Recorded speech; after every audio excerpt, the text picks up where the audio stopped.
100 اس لیے جمع کی ہیں تاکہ آپ روزانہ ایک حدیث اہل بیت کی شان میں خود بھی یاد کریں، اپنے بچوں کو بھی یاد کرائیں۔ یہ ہے اصل خدمت، یوں بھی کریں گے اللہ تعالیٰ آپ سے راضی ہو۔ میں آخر میں مولا علی کا پیغام سنانا چاہتا ہوں۔ حضرت مولا کائنات سے محبت ہماری سچی تبھی ہوگی جب ہم عشق علی میں پورے رنگے جائیں۔ عشق علی میں بولیے تو حضرت امیر المومنین نے فرمایا اذا حلت المقادیر ضلت التدابیر۔ آپ نے فرمایا کہ جب تقدیریں نازل ہوتی ہیں تو تدبیریں ناکام ہو جاتی ہیں۔ جب تقدیریں نازل ہوتی ہیں تو یہ تدبیر ہے کہ انسان دولت جمع کرتا ہے، گھر بناتا ہے، بچوں کو پڑھاتا ہے، خود پڑھتا ہے، کاروبار کرتا ہے، یہ سب تدبیریں، یہ کیا ہیں بولیے؟ لیکن جب تقدیریں نازل ہوتی ہیں تو تدبیریں ناکام رہ جاتی ہیں۔ لہٰذا مولا علی سمجھانا یہ چاہ رہے ہیں کہ تدبیروں کے پیچھے بھاگنے والوں پہلے تقدیر والے سے اپنا تعلق قائم کرو۔ تقدیر والے کے ساتھ سجدے کا، توبہ کا، استغفار کا، معافی کا، دعا کا، تلاوت کا، عبادت کا، فرما برداری کا، اطاعت کا رشتہ تقدیر والے کے ساتھ پہلے جوڑو۔ پہلے تقدیر والے کے ساتھ جب رشتہ جڑا ہوگا پھر تمہاری تدبیر بھی کسی کام آ جائے گی، دنیا میں بھی اور آخرت میں بھی۔ اور اگر تم نے تقدیر والے سے رشتہ درست قائم نہ کیا پھر تدبیر کسی کام آئے گی؟ حاضرین، آج ہم تقدیر والے سے رشتے میں کمزور ہو گئے۔ مجھے بتائیے کیا اہل بیت میں سے کوئی ایک بھی امام ایسا ہے، کوئی ایک بھی امام ایسا ہے جس کی زندگی کا سب سے بڑا شوق سجدہ نہ ہو؟ بتاؤ مجھے، کوئی ہے ایسا امام؟ تو پھر ہماری زندگی کا یہ شوق کیوں نہیں ہے؟ اللہ ہمیں سچی محبت عطا فرمائے۔ آئیے میں آخر میں ایک حدیث آپ کو سناتا ہوں، اس پہ بات ختم کرتا ہوں، اور وہ ہمارا سرمایہ بھی ہے، متاع بھی ہے، کردار کے لیے سنانے لگا ہوں۔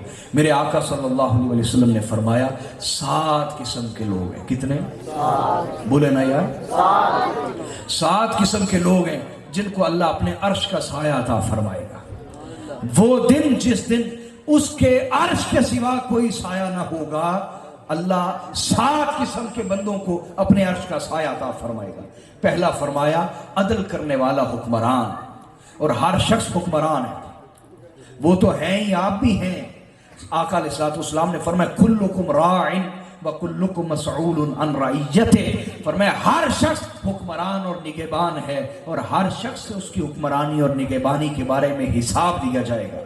ایک باپ اپنے پورے گھر پہ حکمران اور نگہبان ہے، ماں اپنی بیٹیوں پر، بڑا بھائی چھوٹے بھائی پر، خود انسان اپنی پوری باڈی کے اوپر، یہ اس کی رعایا ہے، آنکھیں، کان، زبان، ہاتھ وغیرہ اس کی رعایا اور عوام ہے۔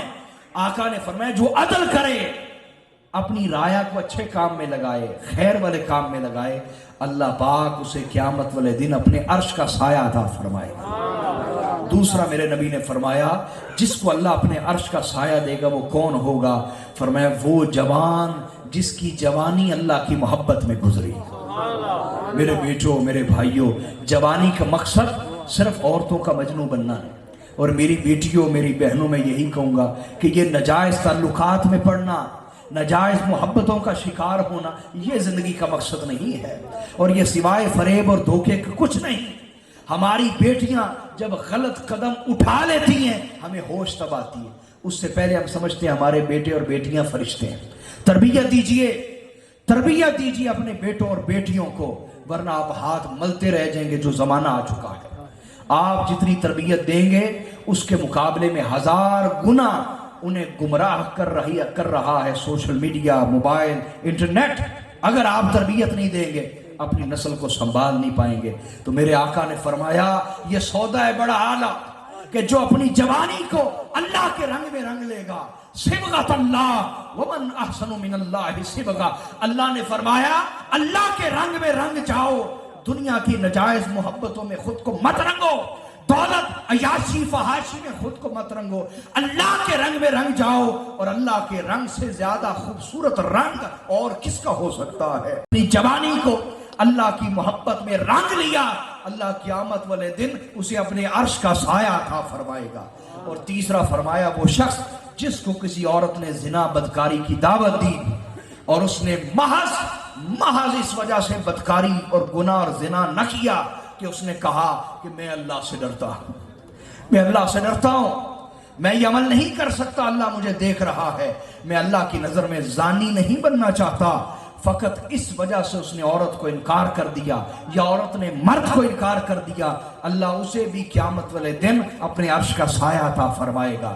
اسی طرح میرے آقا نے فرمایا وہ شخص جس کا دل مسجد میں لگا رہے، اللہ اس کو بھی اپنے عرش کا سایہ عطا فرمائے گا، لیکن شرط یہ کہ مسجد میں رہ کے فتنہ اور فساد نہ کرے، کیونکہ مصنف ابن ابی شیبہ یہ بھی بخاری مسلم کے استاد ہیں، انہوں نے اپنی کتاب میں حدیث بیان کی، میرے آقا نے فرمایا کہ وقت آئے گا جب لوگ مسجدوں میں اکٹھے ہوں گے لیکن ان میں سے کوئی ایک بھی مومن نہیں ہوگا، کوئی ایک بھی مومن نہیں ہوگا، فتنہ اور فساد کریں گے مسجدوں میں، فتنہ و فساد نہ کرے پھر مسجد میں رہے، اللہ اسے اپنے عرش کا سایہ عطا فرمائے گا۔